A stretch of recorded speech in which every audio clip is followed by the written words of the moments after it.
Hey everyone, I'm Ollie from BoxBox, and I'm incredibly excited to have Prema's 2023 F4 UA champion, James Wharton, here with us. James, thank you so much for joining. Yeah, thank you guys for having me, and can't wait to talk to you guys. You obviously had a very busy July, very excited to get into it, but firstly, how was summer break? Yeah, summer break's been really good. For me, it turns into more of a winter break since coming back to Australia.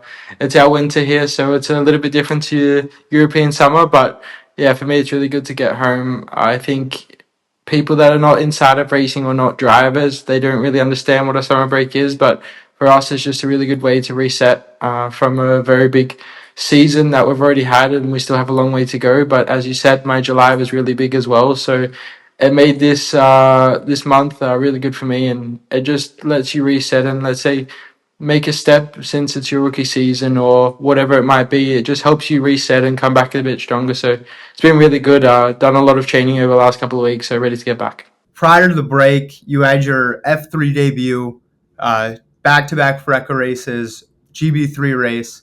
That's four consecutive race weekends. I'm very curious, like, what is kind of like the physical and mental toll that takes on you?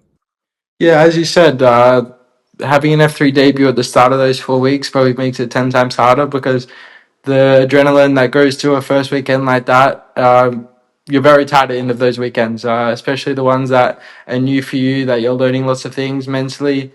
It gets very difficult. But then by week 4, you start getting physically tired as well. So for me, it's our job, so we have to get through it. But it is definitely on a tough side.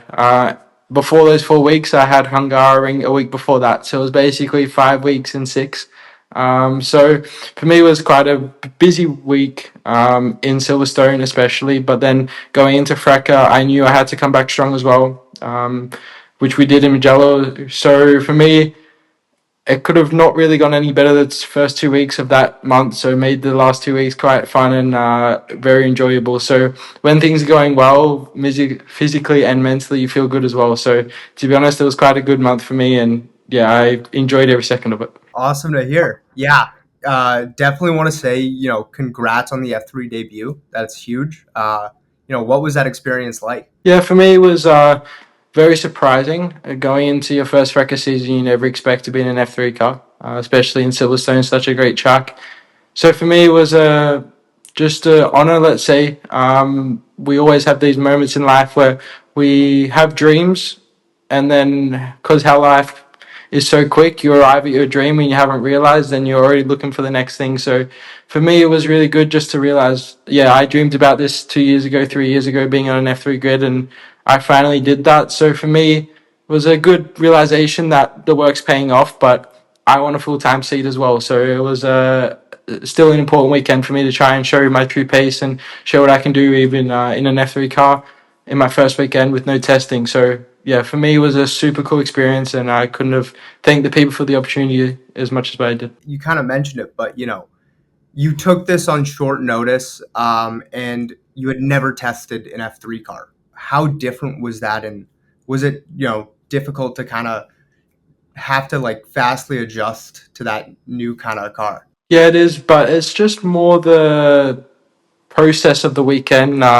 DRS, virtual safety cars, we don't have that in Frecker and we don't have that in GB3, so it's a whole new learning curve, apart from just driving the car, which is completely different as well. So for me, it was quite a tough experience, especially not having any dry running before quali.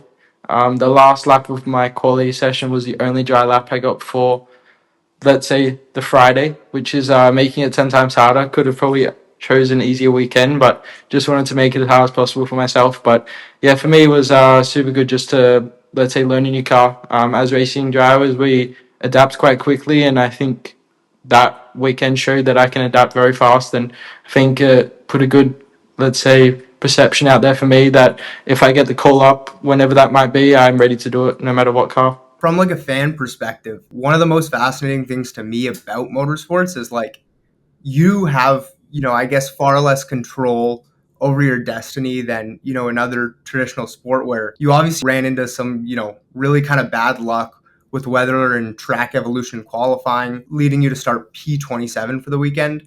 But, obviously then that gives you the opportunity to show some like incredible pace, go from P27 to P13 in the sprint. How satisfied were you that with what you put out there? Yeah, no, for me, you've already banged it on the nail, on the head. Where, yeah, qualifying P27, the people at the track, the people that need to know the circumstances of the weekend. So they know it's very difficult to jump in and do that. But to go out on the second time in the dry, which was the first time I ever did back to back push laps in that car, and go from P27 to P13, catching, let's say, the lead Prema driver of the season, Dino Beganovic, going into the year, second year driver, and my best mate, let's say, being able to catch him by the end of the race was a big confidence boost for me. And it really made me proud of myself to be able to go and catch Dino, which I've been looking up to for a lot of years now, lived with Dino as well. So it's like, it was a little bit of a dreamy moment. But yeah, for sure, I wanted better results at the end of the weekend, but I still think I put a lot of good work out there. Yeah, yeah, absolutely. Um, and fast forwarding 1 week later, back to Freca, and then you take your first win. Like, how did it feel? I guess how was that high going from like F3 debut, first Freca win, and kind of having like that dream stretch?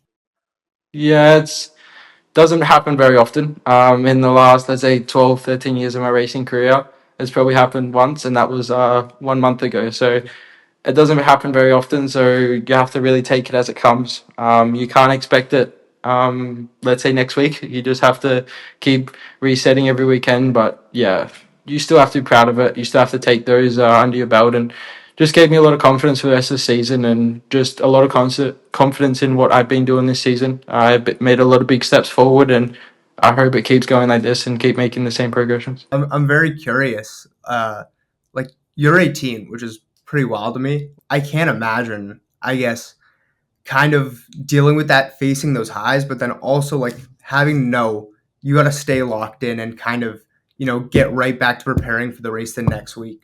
Um, did you at least kind of get to like, maybe take a night off, enjoy, celebrate before getting back to work? Well, not really to a point because basically my birthday was on the Monday of Magellan turning 18.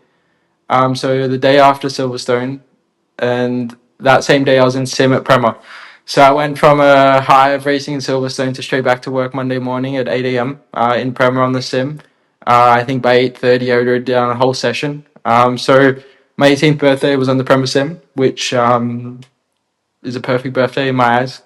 No other people around, just doing my normal thing, doing my job. So yeah, for me, my high is when I win a race, so I don't need to go celebrate after. But yeah, the that month there was a lot of work to do, so there was not a lot of celebrating. But once I got home, had a nice couple of weeks just resting and taking a, let's say, a break from, let's say, everything that's happened in the first 6 months of the year. So for me, I always celebrate, but at the right times. We know the road to F1's, a lot more than just showing performance.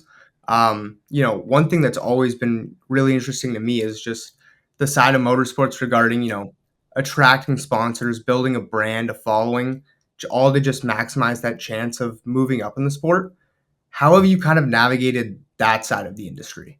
Yeah, I feel 2024 that's been put on the, let's say, number one priority list is building James Wharton as a brand, building James Wharton as who I really am. It's very hard to get your personality out there and very hard for other people to see who you really are. But I feel like this year it's probably been the best I've ever done at this, but I still know I have a long way to go on this side. I feel a lot of people still don't know who James Wharton is, and I want to be able to show everybody that I'm not just a driver. I'm same as everybody else. I do what I love, like a lot of people dream to do, and I'm just honored enough to be able to do it. So I just want people to understand that I'm just the same as them.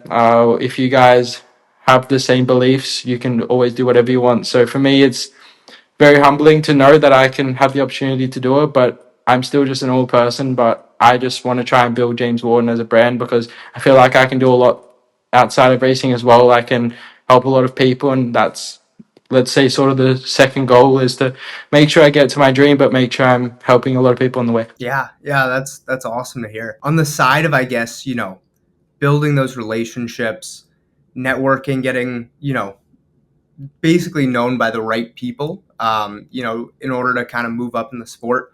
You've been managed by Nicholas Totes All Road Management, along with the likes of, Charles Leclerc, Felipe Massa. What role have they kind of played in helping you with that side of it?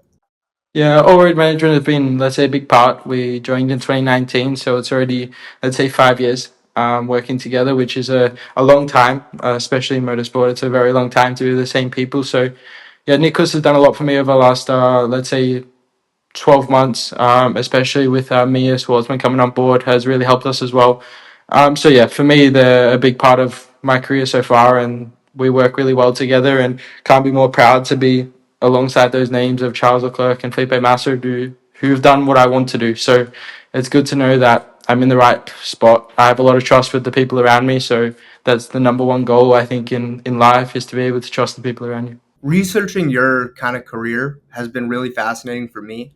As someone who's like primarily an F1 viewer, it's been really cool watching some of your races and seeing just like a packed grid, you know, much smaller, nimbler cars, and you're like not just wheel to wheel, like wheel to wheel to wheel to wheel, and it's just constant action, and it's just that Silverstone weekend in F3. I watched that race back, and that was maybe the best race I've ever watched in my life. As a fan yourself, do you think F1 would benefit from more cars on the grid, or like reverting back to smaller chassis? I feel that F1 is the pinnacle of our sport, and it should show the best of the drivers. And I think that they do, to a point where the best drivers win on the right days. As you saw what Lando did just yesterday, is a prime example of, it shows the best drivers, and it shows that, okay, there's two of the same car and that's it, but you have to still beat your teammate. You still have to put it on pole. You still have to beat the other cars around you. So for me, F1, maybe the racing isn't perfect, but the qualifying and showing the true fastest driver of the weekend is normally what happens. So for me, they don't really need to change a lot. I'm a bit nervous to what's going to happen in 2026, considering I've seen just what F1 have posted about the car. It doesn't seem to be like a F1 car to me. It seems to be a little bit slower, which is not what we like. We want to go faster and have even more grip, which I feel like they're going to take away. But we'll have to see what happens in 2026 with the car. And for me now, F1 is just showing the true potential of a driver, which is what we want. So for me, F1 is perfect, and that's why I want to be there. Kind of speaking on the new regulations, I'm a little curious. Have you been able to speak? I know you've come across a lot of big time drivers, engineers, team principals throughout your career. Have you spoken with any of them about the new regulations? Gotten any opinions? No, not really. I feel like we just all have our own opinions, and we always don't know until we have the real car. Same for me next year. If there is differences, we'll see. But yeah, the differences between cars always changes, so we'll have to see what happens. Even I think the F2 car this year, you've seen a big change in how it works, and no one really knew what was going to happen the year before. So it's just a really good surprise every time. I just want to say, thank you so much for speaking with me today. This was truly an awesome experience. Um, you know, all of us from VoxBox are, incredibly appreciative. And I also want to give a huge thanks to Carlo and Raffaello from Drive Sports Marketing for making this possible. To everyone watching, make sure you check out all of James' socials linked down below to follow along with his fascinating career. Lastly, I just want to mention we at VoxBox have been working tirelessly to bring you guys our brand new app, which just kind of released over the weekend. It features a complete redesign, the addition of an incredible new newsfeed feature, and some brand new widgets. As someone who witnessed this entire process, I watched our incredibly talented team, pour blood, sweat, and tears into it. And I really hope you guys check it out. James, wishing you all the best in your career, and especially in Imola this weekend. We'll be watching. Thank you so much. Yeah. Thank you guys for having me. It's been a appreciative thing for me, and I can't wait to see what you guys do, and hopefully I can get to my dream as well. Thank you Absolutely. guys. We'll be Thank you following very along. much. If you don't like missing out on F1 news but still crave all the latest updates, then you need BoxBox. Imagine having the latest race news, driver updates and insider scoops right at your fingertips. With VoxBox, you can customize your dashboard with our exclusive Grid Pass feature. Want more control? Personalize your experience with our number one, widgets. Tailor your feed to follow your favorite drivers, teams, and circuits. It's like having your own pit crew, but digital. Experience the F1 app everyone's talking about. Download and see why. From live updates to exclusive content, VoxBox is your all-access pass to the world of F1. Download now and join the community. The race is on.